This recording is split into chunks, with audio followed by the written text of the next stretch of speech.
guess what I want to open it up, I guess, to the panel. As by way of background, I'm an immigration attorney. I'm also a family attorney, so I deal with a lot of emotional issues that I think the movie that you're involved with has captured. And a lot of these stories go untold. The first question I want to ask is, what was your inspiration during the movie? Where did you draw from to help tell the story?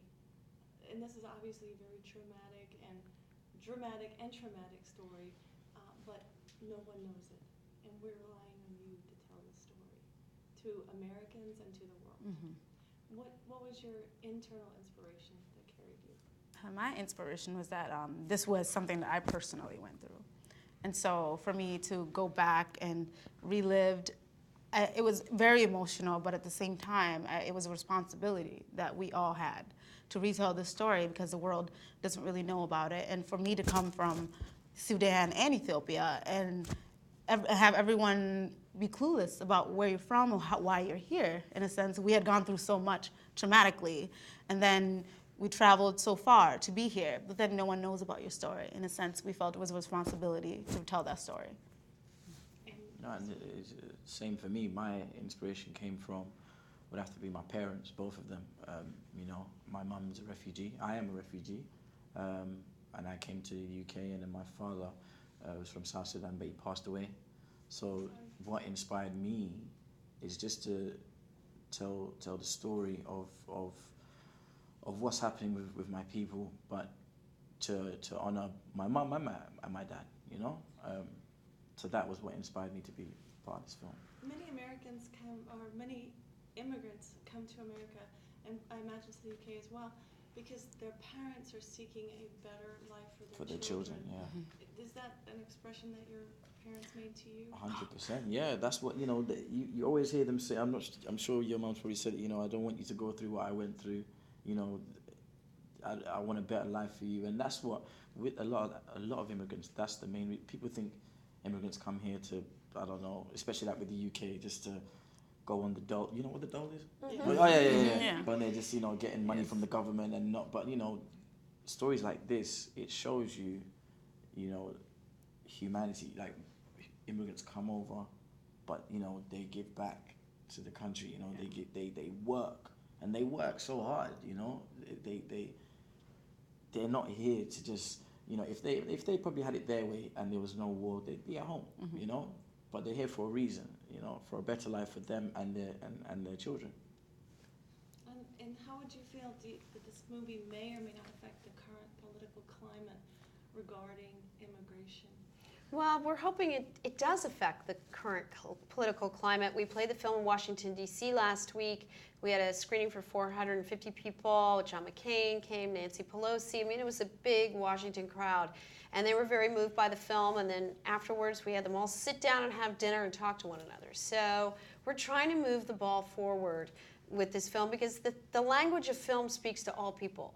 It crosses all boundaries, religious, geographic, political boundaries. Film speaks a language that we sometimes fail to realize the power of it.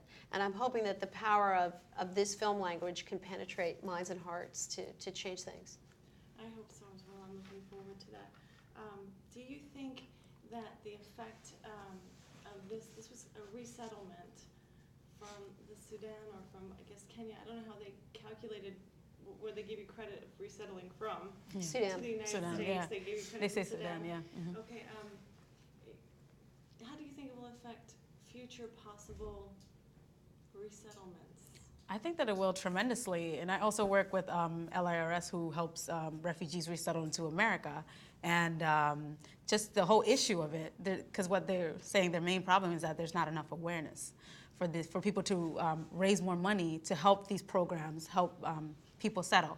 And so in a way, I feel it's going to bring a lot more awareness to the refugees that come here, and for people to realize that only 1% of the world refugees ever get resettled in different countries. So there are still people in the country, there are still people in Sudan and Ethiopia and Kenya still in those refugee camps who are not getting the sufficient help that they need. And so I feel this film with the Good Life Fund will also contribute to that aspect. So we've created a fund called the Good Life Fund and .org. You can go to it. And for humanitarian and educational aid to the camps, because right now there's 160 people in the Kakuma refugee camp, which you see in the film in Kenya, and by Christmas there'll be 250,000, and there's about another 200,000 in Ethiopia, and there are 2 million displaced people in South Sudan right now. So we are at humanitarian crisis stage. So, and that fund will also be used for lost boys here in the United States for educational efforts. So we're trying to shore up and strengthen everything about this issue. If you could give advice to someone who's considering the culture shock of the United States or the UK, because the culture is very shared, what conversation would you have? Like, I remember, for me, it wasn't as hard because I came as a child. But I know for my parents and people who came at an older age, it was really, really hard to get into this culture and assimilate. I remember as a child, I had to translate for my mother. And we went to the hospital, anywhere else, we had to translate, and we kind of had to grow up at a young age. But I think that it taught us a lot of responsibility, knowing that you have to take care of your family. And that now I feel like people who are, I would say Americans, will reach out to these communities, and I feel they'll be more concerned based on that. And so, yeah, I think she's correct. I feel the same, because I came to the UK when I was very young myself. So culturally, it wasn't a big shock for me. I wouldn't be shocked because it's all I knew and it's all I know, that the British lifestyle, But like Koot said, it's from my parents, my mum. It's so crazy. My mum's, I don't know where she saw it, or maybe online, but she saw the clip of. Oh no, she read it in the script. The scene where we're in the airport and we're coming down the stairs. She says that because I said, "Mum, is that true?" The escalator. Yeah. Escalator. And she said, well, Arnold, when I first came over, I remember she thought she didn't want to get to the bottom, so she would always go another step Back up. up. Because she thought going down those...